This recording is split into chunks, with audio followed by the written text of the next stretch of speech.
Hello दोस्तों। इसके पिछले वीडियो में मैंने बताया था लिटरल्स टॉपिक्स का, और वो टॉपिक्स था उसमें अ, बताए थे उसमें लिटरल कॉन्स्टेंट में। ठीक है, इसके चलते हम आगे बढ़ते हैं। ये मेरा टॉपिक है कैरेक्टर कांस्टेंट। ये सी प्लस प्लस का थर्ड पहला चैप्टर का थर्ड टॉपिक है। ये बहुत ही इम्पोर्टेंट है। इससे हम जानते हैं कि ये क्या होता है, इसके बारे में हम पहले चर्चा करते हैं। ठीक है, ये इसमें क्या बोल रहा है कि कैरेक्टर कांस्टेंट वैसा कांस्टेंट होता है जिसमें कैरेक्टर, इससे पता चल रहा है कि इसमें कुछ लेटर आते हैं। कैरेक्टर बहुत सारे, कहने का मतलब कि लेटर वर्ड कुछ भी इसमें आ सकते हैं। लेकिन ये कैरेक्टर क्या होता है, इसमें कितनी कैपेसिटी होता है, इसमें क्या क्या इसमें डिस्प्ले करता है, क्या डिस्प्ले करता है, और इसके बारे में हम कुछ तीन पॉइंट है, उस पॉइंट को हम जानते हैं। ठीक है, सबसे पहले हम यहाँ देखते हैं कि कैरेक्टर कांस्टेंट। कैरेक्टर कांस्टेंट यहाँ बोल रहा है character constant is used for display the single letter. इसमें बोल रहा है कि कैरेक्टर कांस्टेंट सिंगल वर्ड के लिए, सिंगल लेटर के लिए इसमें डिस्प्ले किया जाता है, यानी कि सिर्फ सिंगल लेटर के लिए इसमें डिस्प्ले किया जाता है कैरेक्टर कांस्टेंट में। ठीक है, चलिए इसके आगे पॉइंट जानते हैं। Character constant written in single quotes. Character constant single quotes के लिए बना होता है, यानी कि इसको हम सिंगल इन्वर्टेड कॉमा में दर्शा सकते हैं। ठीक है, इसका शॉर्ट फॉर्म होता है the short name of character constant is char. इसको हम कैरेक्टर कांस्टेंट को शॉर्ट फॉर्म में हम इसको कैर बोलते हैं, कैर। ठीक है, और इसका कैपेसिटी कितना होता है, इसका साइज कितना होता है, चलिए इसके बारे में जानते हैं। The size of character constant is 1 byte. इसमें बोल रहा है कि कैरेक्टर कांस्टेंट का 1 बाइट इसका कैपेसिटी होता है, यानी कि साइज। कैपेसिटी तो इसका आगे हम बताएंगे। इसका साइज 1 बाइट का होता है। Character constant single inverted comma में इसको हम लिखते हैं, और ये 1 बाइट का होता है। The range of character constant is, देखिए इसमें पहले हम बताते हैं कि कैरेक्टर कांस्टेंट का रेंज होता है -1 एक्स टू 8, कहने का मतलब है -128 से लेकर 127 तक। ठीक है, इसमें कोई डाउट हो तो कमेंट में बताइएगा, मैं फिर से इसको दोबारा बताने की कोशिश करूंगा, और इसको स्क्रीनशॉट ले लीजिए। ठीक है, इसमें एग्जांपल बोल रहा है कि इसका जो एग्जांपल है, जैसे ये मैंने लिखा, देखिए यहाँ पे जैसे मैंने ये लिखा, इसको इन्वर्टेड कॉमा में दर्शाएंगे, या फिर किसी का नाम लिखेंगे, जैसे मान के चलिए हम पवन लिखते हैं, इसको हम इन्वर्टेड कॉमा में लिखेंगे, यानी कि जिसको हम कोई भी लेटर वर्ड या कोई भी एथी हो शब्द हो गया, उसको हम जब लिखते हैं तो उसको सिंगल इन्वर्टेड कॉमा में उसको डालते हैं, तो उसी को हम कैरेक्टर बोलते हैं। कैरेक्टर सबसे पहली बात है कि 1 बाइट का होता है, और यह सो सिंगल लेटर के लिए डिस्प्ले किया जाता है इसको, कैरेक्टर कांस्टेंट को। और कैरेक्टर कांस्टेंट डिटेल किया जाता है किसमें, सिंगल क्वाड्स में, मैंने भी बताया पहले। और इसका शॉर्ट फॉर्म फॉर्म नेम होता है कैर, और इसका साइज होता है 1 बाइट, और इसका रेंज होता है -128 से लेकर 127 के बीच। ठीक है,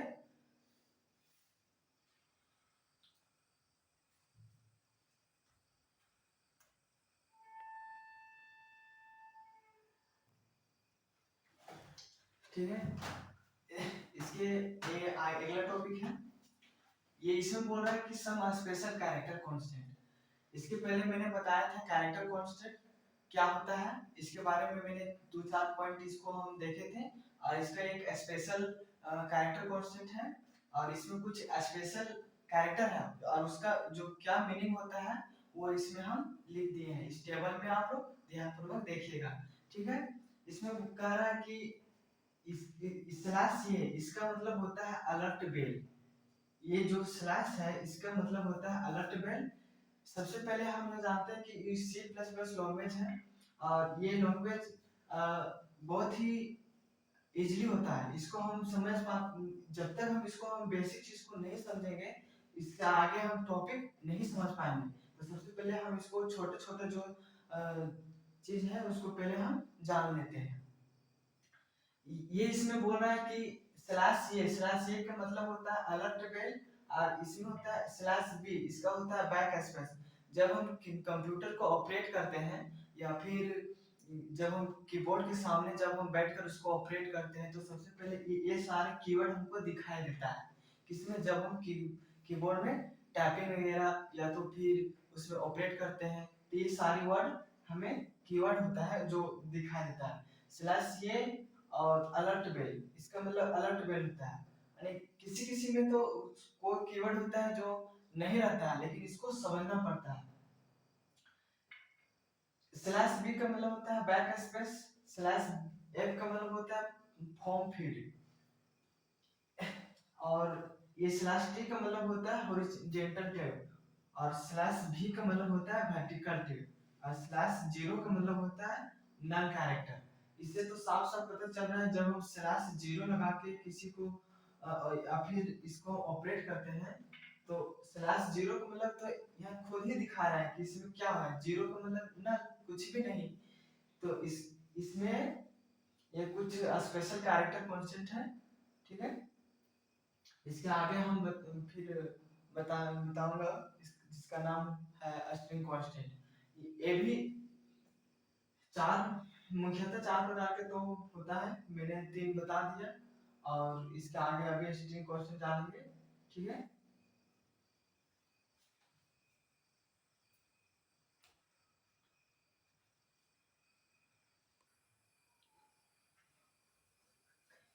तो चलिए इससे आगे चलते हैं।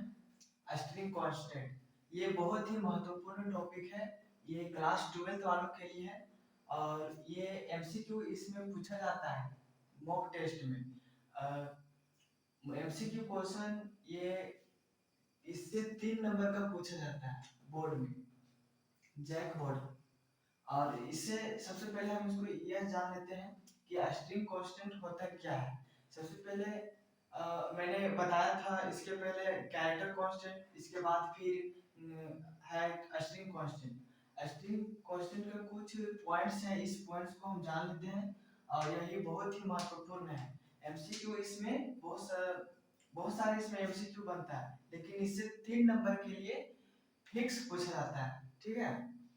एमसीक्यू सबसे पहले हम यह इससे जान लेते हैं कि स्ट्रिंग कांस्टेंट क्या होता है, ठीक है। यह लिटरल्स या कांस्टेंट दोनों सेम वर्ड है। लिटरल्स और कांस्टेंट दोनों सेम वर्ड है, या फिर इसको लिटरल्स बोलो या तो फिर कांस्टेंट बोलो। कांस्टेंट का मतलब इससे पिछले वीडियो में मैंने बताया था कांस्टेंट का मतलब क्या होता है, यानी कि फिक्स, ठीक है। और इसमें कुछ टाइप्स हैं, तो ये फोर्थ कैरेक्टर कांस्टेंट है, जिसका नाम स्ट्रिंग कांस्टेंट है, ठीक है। पहला पॉइंट हम जानते हैं कि string constant is used for display the multiple letter, multi multiply letter, ठीक है। इसमें क्या बोल रहा है कि स्ट्रिंग कांस्टेंट जो है वो बहुत सारे वर्ड बहुत सारे लेटर का दर्शाता है, यानी कि एक से अनेक। कहने का मतलब है कि मल्टीपल बहुत सारे वर्ड को दर्शाता है, डिस्प्ले करता है, इसको रिजल्ट को शो करता है। यानी कि हम एग्जांपल में ले लेते हैं, किसी का नाम हो गया, या तो फिर आप लोग देखते होंगे कि किसी गाड़ी का नंबर जो होता है, गाड़ी का प्लेट, उसमें कितने सारे वर्ड और लेटर्स होते हैं। बस वही चीज को इसमें बोल रहा है कि बहुत सारे लेटर्स को शो करता है। या फिर किसी को नाम ले लेते हैं, या फिर बहुत सारे नाम एक एक एथी में कलेक्ट करके उसको दर्शाया जाता है, उसी को हम मल्टीपल कहते हैं। मल्टीपल यानी कि एक से अनेक, बहुत सारे। तो दूसरा पॉइंट हम जान लेते हैं कि string constant written in double parts. देखिए ये ध्यान पूर्वक समझिए, इसमें समझने वाली है कि इसके पहले मैंने बताया था कैरेक्टर कांस्टेंट, वह उसको लिखा जाता है सिंगल क्वाट्स में, यानी कि सिंगल इन्वर्टेड कॉमा में लिखा जाता है, और स्ट्रिंग कांस्टेंट को डबल इन्वर्टेड कॉमा में लिखा जाता है। कहने का मतलब यह हुआ कि इसको हम डबल क्वाड्स में लिख सकते हैं। तो डबल क्वाड्स किसको कहते हैं? जो हम इस तरह से लिखते हैं ना, डबल ऐसे करके, देखिए इसमें यहाँ पे अंडरलाइन जो हम किए हैं उसको ध्यानपूर्वक देखिए। डबल इन्वर्टेड कॉमा को यानी कि डबल क्वाड्स इसको हम कहते हैं। इसका हिंदी मीनिंग में इसको बोलेंगे हम, इसका मतलब हुआ कि डबल इन्वर्टेड कॉमा यानी कि इसको हम दोनों तरफ से डबल डबल चिन्ह का जो इसको प्रयोग करते हैं उसको हम इसको अंदर में पैक कर सकते हैं। ठीक है, इसके इसके आगे जो टॉपिक है इसके क्या बोल रहा है कि the size of string constant is 1 byte. देखिए ये बहुत ही इंपॉर्टेंट है। ये इससे एमसीक्यू क्वेश्चन बनता है कि स्ट्रिंग कांस्टेंट और कैरेक्टर कांस्टेंट में क्या अंतर है। ठीक है, तो अंतर तो अलग अलग है लेकिन दोनों में सेम क्या है, कैरेक्टर कांस्टेंट भी और स्ट्रिंग कांस्टेंट का दोनों का जो साइज होता है 1 बाइट का होता है। ठीक है, और इसमें एक चीज और क्या बोल रहा है कि फॉर ईच कैरेक्टर यानी कि प्रत्येक लेटर के लिए, प्रत्येक कांस्टेंट के लिए एक 1 बाइट उसको हम लिखेंगे जैसे। ठीक है, 1 बाइट, और इसमें क्या बोल रहा है and 1 extra byte for null character. इसमें फिर क्या बोल रहा है कि हम एक और एक्स्ट्रा बाइट उसको जोड़ देंगे, किसके लिए? नल कैरेक्टर के लिए। तो नल कैरेक्टर मतलब जिसमें कहने का मतलब यह हुआ कि नल कैरेक्टर को इसको हम एक्स्ट्रा बाइट जोड़ेंगे। जैसे मान के चलिए हम किसी का नाम लिखें, जैसे हम पवन लिखे, ठीक है, पवन लिखे तो इसमें कितना वर्ड हुआ? PAWAN, इसमें कितना हो गया? 3 2 5, 5 कैरेक्टर है इसमें पवन का। और इसमें क्या बोल रहा है? डबल इन्वर्टेड कॉमा लगा होना चाहिए, तभी ये क्या कहलाएगा?